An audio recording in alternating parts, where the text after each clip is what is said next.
part d'héritage dans l'islam d'un homme égale 2 fois la part d'une femme. Une fausse note qui résonne dans les oreilles de tout le monde et encore plus étonnant chez les musulmans eux-mêmes. Allah Azza wa Jal a dit dans Surat Muhammad, verset 24, Bismillahirrahmanirrahim. يتدبرون القرآن أفلا يتدبرون القرآن أم على قلوب أقفالها. Un musulman devrait méditer le Coran. Comprendre ces versets vous approche de la voie de la vérité. L'image de la victimisation de la femme dans l'islam, c'est une chanson qui plaît juste aux ignorants. L'islam a honoré la femme autant qu'une fille, épouse, et encore la plus belle honoration d'être une mère. Allah Azza wa Jal a dit dans Surat Al-Ankabut, verset 8, Bismillahirrahmanirrahim. الإنسان بوالديه حسنا وإن جاهداك لتشرك بي ما ليس لك به علم فلا تطعهما. La diction n'est pas exacte. Allah Azza wa Jal a dit al-walidayn. Ça veut dire les parents. Et précisément, le mot walidayn, ça vient de l'wilada, ce qui veut dire naissance. Allah Azza wa Jal a caractérisé le terme de l'wilada, naissance, pour décrire les parents, al-walidayn, et pas père et mère.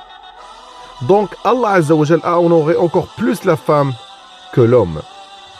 Les gens, hommes ou femmes, sont égaux devant Allah Azza wa Jal, comme les dents d'un peigne, a dit le prophète sallallahu alayhi wa sallam. On va lire donc et comprendre ensemble le verset 11, Surat An-Nisa. Bismillahirrahmanirrahim. يوصيكم الله في أولادكم للذكر مثل حظ الأنثيين فإن كن نساء فوق 2 فلهن ثلثا ما ترك وإن كانت واحدة فلها النصف ولأبويه لكل واحد منهما السدس مما ترك إن كان له ولد فإن لم يكن له ولد وورثه أبواه فلأمه الثلث فإن كان له إخوة فلأمه السدس من بعد وصية يوصي بها أو دين آباؤكم وأبناؤكم لا تدرون أيهم أقرب لكم نفعا فريضة من الله إن الله كان عليما حكيما. 2 choses à retenir dans le verset. La première, Allah a dit au sujet de vos enfants la part d'un fils équivalent à celle de 2 filles. La deuxième, 2 filles au plus héritent 2/3 de ce que le défunt a laissé, donc leur père.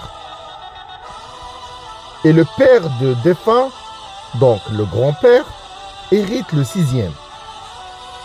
Et si c'est une fille, elle a la moitié. Et son grand-père, elle a le 6e. Corrigez-moi si je ne comprends pas. Dans le même verset où tout le monde dit que la femme hérite la moitié qu'un homme, on lit noir sur blanc qu'une femme a hérité plus qu'un homme. Puisque dans le verset, une fille ou plusieurs filles, donc des femmes, héritent respectivement 2/3 et la moitié. Au moment que le père de défunt, donc un homme, hérite que le 6e. Je répète avec une phrase simple. Le grand-père, autant qu'un homme, hérite moins que sa petite-fille, autant qu'une femme. Subhanallah, je ne savais pas que c'était compliqué de lire et comprendre ça. Tout comme quand tu lis Surat Al-Ma'un, verset 4, malheureux donc à ceux qui prient. Si tu lis pas le verset suivant, tu auras vraiment le malheur, puisque Allah Azza wa Jal a dit tout en négligeant ou retardant leur prière, as-salat. Pareil dans le verset 11 de Surat An-Nisa, au fils équivalent de 2 filles, alors que le texte n'a pas dit l'homme équivalent de 2 femmes. Subhanallah. Dans l'islam, il y a plus de 30 cas d'héritage, où la femme hérite pareil ou plus qu'un homme. Et juste 4 cas que l'homme hérite plus qu'une femme. Et l'héritage entre les enfants est équitable, puisque l'homme devrait prendre en charge toute sa famille, et même sa sœur, jusqu'à son mariage.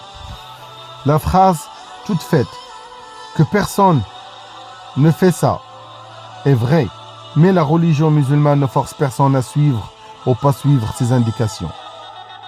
On sera tous jugés, et Allah Azza wa Jal est juste et n'aime pas l'injustice.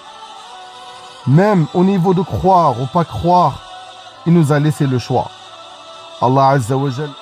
Bismillahirrahmanirrahim. وقل الحق من ربكم فمن شاء فليؤمن ومن شاء. Enfin, frères musulmans, sache que la femme, c'est ta fille, ta maman, ta tante et toutes les femmes de ta famille, avant qu'elle soit ta propre femme. Prends soin d'elle, aime-la comme t'aimerais que ton gendre aime ta fille. Protège-la comme t'aimes que ton père protège ta maman. Aide-la comme t'aimerais bien qu'on t'aide. Wassalamu alaikum wa rahmatullahi wa barakatuh.